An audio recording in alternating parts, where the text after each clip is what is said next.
Oke, selamat datang di seminar Bini Syariah, tentunya melalui Zoom online yang sekarang sedang live streaming di YouTube Base Corporation ya. Tentunya kita memiliki permasalahan keuangan ya, teman-teman semuanya. Pasti punya permasalahan keuangan. Kalau nggak punya permasalahan keuangan, alhamdulillah ya. Misalnya seperti punya hutang, kemudian masih butuh penghasilan gitu ya. Saya udah punya penghasilan, udah punya gaji, tapi masih butuh tambahan. Kemudian ada yang pengen buat kebutuhan pesta pernikahan, ada yang pengen buat kebutuhan ibadah, ya wisata religi, ya pendidikan, umroh haji. Ada yang pengen buat kebutuhan, pengen beli mobil, pengen upgrade rumah, pengen beli rumah, pengen jalan-jalan ke luar negeri. Nah, ini adalah contoh-contoh kebutuhan normalnya rata-rata orang dan juga memang beberapa permasalahan keuangan yang memang dirasakan oleh banyak orang. Nah, teman-teman kira-kira dari contoh-contoh yang ada di gambar ini, yang mana yang teman-teman merasa punya problem permasalahan keuangannya di contohnya yang mana gitu ya? Contohnya yang mana? Coba teman-teman bisa komen ya. Jadi kita bisa lihat yang paling banyak kira-kira yang mana nih? Ya, yang mana kira-kira yang paling banyak? Apakah pengen pesta pernikahan? Apakah pengen melunasi hutang? Apakah pengen penghasilan tambahan? Apakah pengen banget umroh gitu ya? Apakah pengen butuh biaya pendidikan untuk anak-anaknya? Saya penghasilan mah udah ada Pak, tapi kalau untuk tambahan biaya-biaya ini masih kurang gitu kan. Apakah pengen punya mobil? Apakah pengen beli mobil yang lebih bagus? Apakah pengen buat punya rumah yang harganya miliaran, yang ada kolam renangnya, ya kan? Wah, jawabnya macam-macam nih ya. Macam-macam banget jawabannya. Wah, banyak banget nih. Wah, yang bagian akhir-akhir kok banyak yang jawabnya lunas utang pengennya.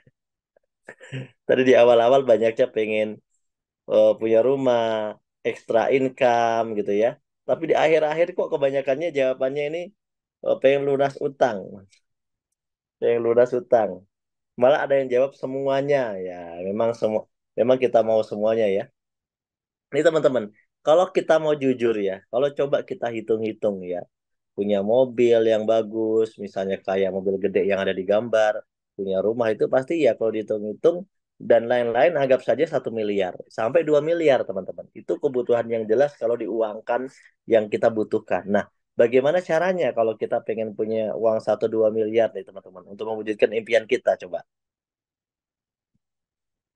Nah, ternyata banyak orang itu mengambil jalan pintas karena nggak sabar ya. Jadi kalau misalnya nunggu punya duit mah Pak nggak akan tercapai. Ya udahlah, ini saya punya gaji nih, tapi bisa ngambil motor, bisa ngambil mobil gitu ya. Karena dengan cara DP, sisanya tinggal dicicil gitu kan. Nah, banyak orang itu mengambil jalan pintas dengan cara mencicil dan kebanyakan ternyata jalan pintasnya itu pakai konsep riba ya, yang bunga berbunga teman-teman. Jadi eh, akhirnya teman-teman memiliki permasalahan yang lebih rumit gitu. Akhirnya hidup pas-pasan, gaji gaji habis buat bayar cicilan gitu kan. Lama-lama hidup malah makin sulit bukannya makin mudah.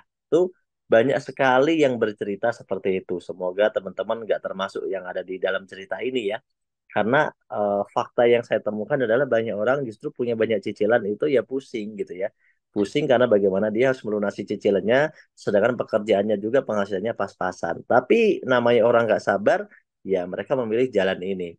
Nah, teman-teman, coba kita lanjutkan lagi. Kalau kita mengambil jalan dengan cicilan, apalagi cicilan model rumah gitu ya. Rumah itu kan cicilannya nggak ada yang sebentar, kecuali kalau memang uang kita gede gitu ya. Cicilannya itu ya 10 tahun, 15 tahun, bahkan ada yang 20 tahun gitu kan. Nah itu kan kalau dihitung sama umur kita sekarang, kalau kita ditambah 10 tahun lagi, ditambah 20 tahun lagi, itu kayaknya kok seumur hidup kita gitu ya. Kayaknya kok udah waktunya kita itu kayak udah habis umurnya. Baru lunas itu rumah gitu. Nah makanya teman-teman riba ini, nah dan banyak juga yang nggak tahu ya, ternyata bukan hanya susah secara fakta, tapi memang kalau kita belajar dari agama, bahkan dalam Al-Baqarah 275 itu dijelaskan bahwa Allah itu mengharamkan riba. Ya, menghalalkan jual beli, tapi mengharamkan konsep riba. Riba itu apa? Ya, bunga berbunga, ya. Bahasa simpelnya begitu.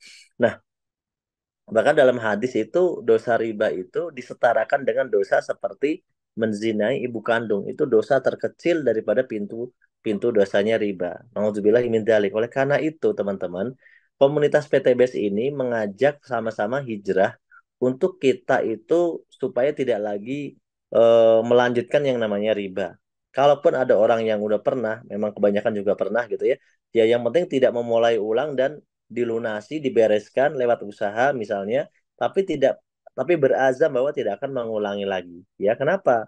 Ya karena jelas kita kalau misalnya bermain riba, bahkan dalam Al-Quran juga dijelaskan yaitu berperang melawan Allah dan Rasulnya. Makanya ngeri banget kan ya. Oleh karena itu teman-teman, mungkin pakai cara riba ini bukanlah solusi dan banyak orang udah susah gara-gara riba ini. Nah, terus gimana Pak? Kita mau mewujudkan impian. Ya, cara yang paling normal itu dengan cara menabung. Hanya saja cara menabung ini ternyata meskipun dihitung-hitung masuk akal, tapi dikerjakannya nggak bisa masuk akal gitu ya. Karena kalau nabung 1 juta sebulan, 1 tahun 12 juta, 30 tahun 360 juta. Memang hitung-hitungannya masuk akal. Tapi apa iya bisa nabung per bulan 1 juta sampai 30 tahun? Itu aja baru 360 juta. Kapan tembus 1 miliarnya? Tembus 1 miliarnya itu butuh 1.000 bulan gitu loh. 1.000 bulan, 1.000 kali datang bulan ya Bu. Gitu. Jadi kalau nabungnya mau cepet ya lebih gede, misalnya 5 juta per bulan. Lumayan lah 30 tahun dapat 1,8 M. Tapi pertanyaannya apa iya? Berapa tabungan tabungan yang bisa kita lakukan sih? Coba gitu. Jadi faktanya adalah banyak orang tidak bisa melakukan cara ini, meskipun cara ini sangat logis, dihitung matematika bisa, tapi faktanya nggak bisa dilakukan. Nah ya, kan, jadi menabung itu bukan solusi sebenarnya kalau namanya untuk mewujudkan impian-impian yang seperti yang tadi kita sebutkan. Tapi kalau untuk keperluan-keperluan kecil, keperluan-keperluan mendadak ya sangat bisa gitu ya. Tapi kalau untuk mewujudkan impian ya yang nilainya itu ratusan juta sampai miliaran, itu tentu banyak orang yang merasakan sangat sulit sekali. Nah, bagaimana caranya kalau kita mau mewujudkan impian kita ya? Dengan cara yang lain lagi itu. Gimana caranya ya?